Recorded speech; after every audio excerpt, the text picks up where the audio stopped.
The solutions to overusing water is to water less, to raise the water prices, to not deplete the aquifers, preserve the water quality, slow population growth, protect the forests, wetlands, and other natural resources, and agreement between regions and countries.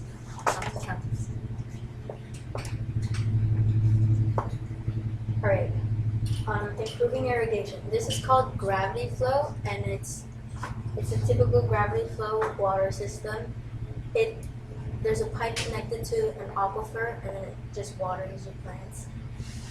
So this would be a solution to irrigation systems. Yes. Since irrigation systems are the leading cause of water depletion or a leading cause of water use, you're gonna have to figure out how to make them better. So 60% to 80% efficient is pretty big. And this is drip irrigation, and it individually waters each plant, and it's 90 to 95 efficient, and those are drip lines. Why do you think we don't use this? It's expensive. It's expensive. Think about it. How far this has to extend to water each individual plant, unless if it moves, which is also expensive and requires energy. So, yeah. This is called center pivot, and it waters from above. That one you see a lot, actually. And this is good because it, like, when the normal sprinklers, they like shoot up into the air and the water evaporates. It's hot. And also you can, for improving irrigation, you can put a canopy over crops. You can, it's not here, but you can water at night instead. Why do you think they don't do that also? The drip irrigation, watering at night.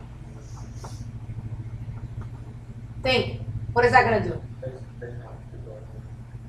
No. They could set the timer.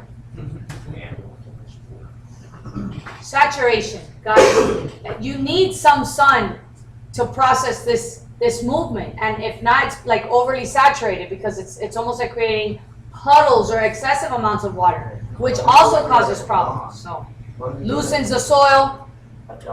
Dawn is the best time. Water conservation. You can use waterless toilets. You can harvest rainwater. You can use gray water. And What is gray water? gray water is using waste of fertilizers.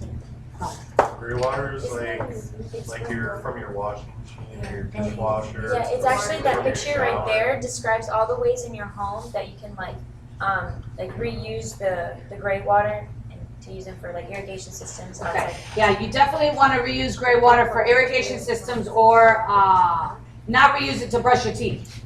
Yeah.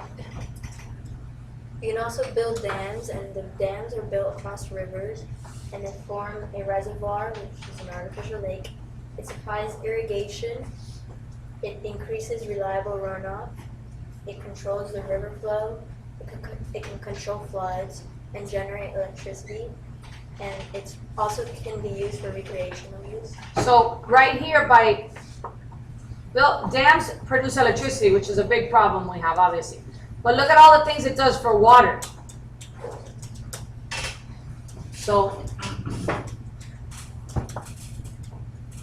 These are just the ways the water is transferred. So it's through tunnels, aqueducts, underground pipes, and then ways to convert water. You can use reverse osmosis. I believe Dasani does this, and then you can do desalination, which is when you grab salt water and turn it into fresh, or distillation. And you can use the sunlight to purify the water. And you concentrate solar power plus desalination equals water. So these are basically solutions to lack of water, is what these slides are. Surface water pollution reduction. So this reduces the non-point because, well, pollution comes from non-point and point sources, so it reduces non-point. Reduces erosion, It keeps land covered in vegetation. Or you can use organic farming techniques because when you use the pesticides and the fertilizers, the phosphate and the nitrogen run off and it creates problems in the water. So if you use organic fertilizers. These are just prevention hooks. Can you explain it? Okay. I'm telling you right now, you have to know these. I posted yesterday all the acts that you have to know. Yes. These are solutions to cultural eutrophication, so you can ban or limit the use of phosphate and nitrate.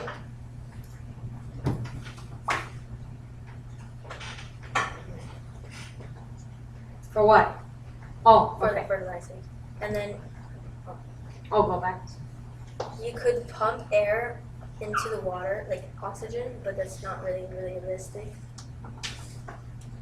And then solutions to thermal pollution, you can avoid the discharge, like make the power plants like not put the hot water back into the water, and you can control the discharge.